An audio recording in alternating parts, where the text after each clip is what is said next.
Lewis, a phenomenal lap under pressure and when it counted. That must have felt pretty good. Yeah, I always like to do things the hard way, but it was definitely a great feeling, and what a crowd we have here. It's you can never can even comprehend what it feels like for me when I'm in the car and I see these guys cheering me on from corner to corner, year after year, and each year feeling stronger and more united. It's the greatest feeling ever. We can hear them cheer you when you come around this corner every time. Are you aware of that in the car? When I'm actually doing a lap, I can't. I'm looking at where I'm going, but when I'm doing that lap, I see them, but I can't hear it. No.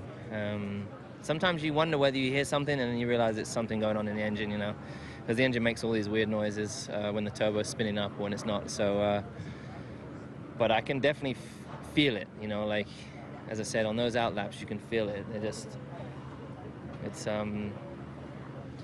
I was thinking when I was driving down after turn 7, so I was the old pit straight. It's coming out turn 7, and I was thinking, I'm gonna be able to hold on to this feeling for the rest of my life.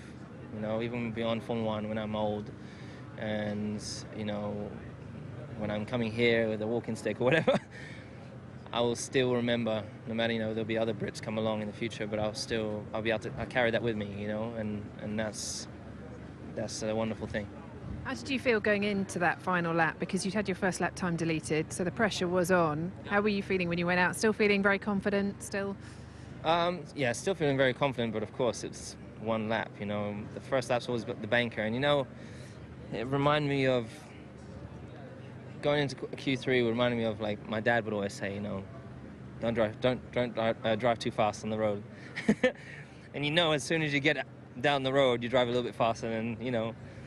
And when I was younger, and the guy said, just get the banker lap, don't go wide. And what I do, I went and did complete opposite. And but anyways, I mean, it wasn't intentional. I was really trying to get the best lap. The first banker lap is always, when you come around, you get pole.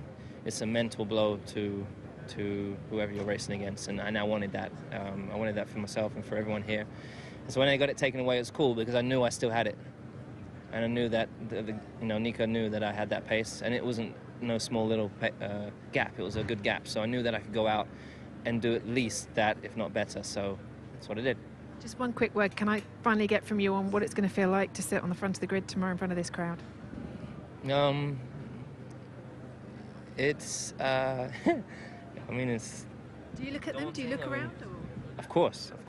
Yeah, because, like, you know, the outlap, you know, and then you get to the grid and get out, you can see everyone. You know everyone's there. You know what you know, I don't know what percentage of them out there have come to get push for the result that I'm hoping to get tomorrow. But it definitely feels like a good amount, and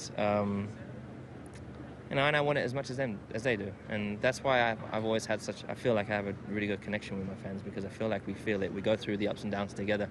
I'm sure they felt the pressure just too when they were watching, and if anything, that's like being on the edge of your seat. If anything, it's more exciting. I'll try not to make it do the same thing again, but yeah. Amazing. Thank you.